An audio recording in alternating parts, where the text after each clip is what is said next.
there, I'm Kevin Devine and this is Devine Encounters.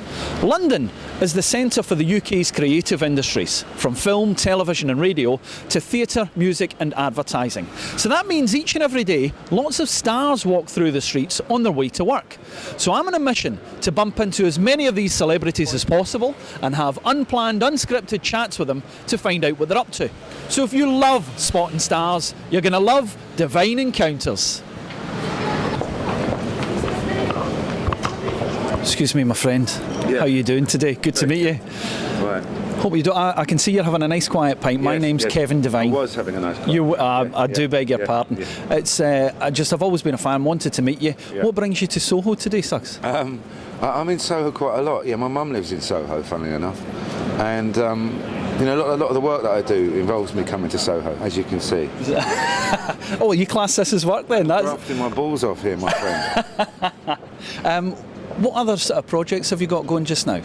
I know you've got your radio thing going, obviously a massive, massive career in music, but have you got a few things on the go just now? Yeah, what is this all about? What are you doing here? We are doing a brand new viral project for YouTube. Yeah. My name is Kevin Devine, it's called Devine Encounters, right. And we're concentrating in Soho because we realise this is the centre of the creative industries, and people like yourself have just confirmed that. Yeah, right. So that's quite nice. So what, you just sort of bump into people on random, yeah? Absolutely, that's it. Well, I'll tell you what I'm doing. Yeah, I'm in the process of doing a one-man show, like a sort of anecdotal, theatrical show. The band is still going and we're trying to make a new album at the moment, Madness. Yeah. But I've got this sort of rather interesting thing. Yeah, I'm going to do just telling stories about my life and being in a band and all that, And obviously you're a busy man. I can hear the phone going there just now. All the fucking time, yeah.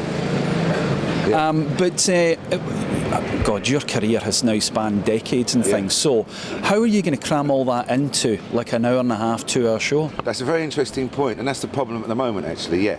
So I'm not going to try and do that. What I'm going to try and do is, I had some issues in my life, like I didn't know my dad, and I found out what happened to him and things like that, So it's more to do with my life than it is to do with, it's to do with how I got to being famous than it is to do what happened after I became famous, if you know what I mean. Sure. The path that took you there. Exactly. I think people might be interested. I think everyone's interested to know how people got to where they are, and everyone has a story, don't they? So this will be different. So it won't be, and then we had this hit and then we had that hit and all that stuff. Yeah. It'll be what I did as a kid and how I got to be in the band in the first place and that sort of thing. So you mentioned your mum actually, does she still live round here? I know it's cheap and cheerful, isn't it? You've got to get him a new coat. It's cheap and cheerful. But out of the... obviously you'll be thinking about this just now because of the show getting put together. What were the sort of one or two real highlights that you think back and go, God, what a great night, this happened or that happened? Well, I've had loads, I've been so fortunate in my life, we had nothing when I was young, it was just me and my mum. And we had a pretty hard time, but luckily the band came along and they were friends of mine from when I was at school. So that's one of the highlights. But I suppose we broke up in 1986 for about 8 years. And we came back in 1992 and did a big festival in Finsbury Park called Madstock. 35,000 people turned up and then it sold out and we sold out again the next day. And there was an earthquake, it was literally an earthquake. People started jumping up and down. I suppose that would be one of them for sure, yeah. But I've had so many. How did you feel at that point when you'd been away for, say, a while, and you're thinking, okay, maybe that's the end of it, and then suddenly you're faced with an experience like that, and then at that point that people still love you and still want to see you. How did that feel? Good. You're not bad at this, eh? Yeah, it was pretty remarkable, because as I say, we haven't played together for 8 years and, we didn't really think the band would ever resurface again. So I remember I felt a bit like Bobby Moore going on at the football pitch in the World Cup final in 1966, I felt like I got to sort of lead the troops and sort of show a bit of, no fear sort of thing. But as soon as we went on stage, we could tell that, because we hadn't really considered the fact, we'd had 25 hits or something. But by the end of the 80s, we were kind of yesterday's men, and we sort of just thought, well, that's it, we had a great time being in the band, and it's over, kind of thing. But then, obviously, after 8 years of people kind of thinking about the amount of hits that we had, and then we started to realise quite how successful we'd been.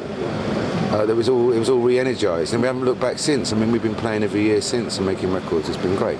Can I just say, obviously you'll probably be able to tell from my accent, I'm not from London, No. but you and the band have become a bit of a Christmas institution now in Scotland, because you always seem to time the tours around about Christmas, New Year. That's right. And people just talk about it and go bananas and say, guess what, we're going to see the Nutty Boys, it's Christmas time again. Yeah. No, I'm in Glasgow, Edinburgh and Aberdeen. And man alive, you're in the hotel and you can hear them singing from about 3 o'clock in the afternoon. By the time we come on stage, half of them have had it. They've been singing now for 4 straight hours. They've peaked a bit early, you know, and you can see people literally collapsing by the time we come on. I know it's a great thing, you know, something about Christmas and madness, you know. Yeah. I mean, we've always been about having a good time, of course. And so it just suits, doesn't it, you know what I mean? And regardless of how your year's been or how much or little money you've got left, you know, at the end of the year, you can have one last hurrah. With madness always, yeah. Fantastic. Listen, I'm not going to take up any more of your time. I really appreciate it. Have you got a final message for your coat? Can I just hold that camera for a second? Hand the camera over to the man. He wants a shot of your coat. As you can see, we're just getting going here. So this is like a negative I've just noticed. That's like the before and after. We've got the dark coat and we've got the light coat. Listen, it's been a real pleasure. Have you got a final message for your fans? Well, if you found this site, thank you very much indeed. And listen, mate, have you got your own site that you would like to plug? No, I don't. No. Okay, my friend. Cheers. Enjoy the rest of your pint. Yeah. Been an absolute pleasure. Cheers, mate, yeah. Thank you. Thanks. Right. I think you said pressure at the end there. I probably did. Good luck. Cheers.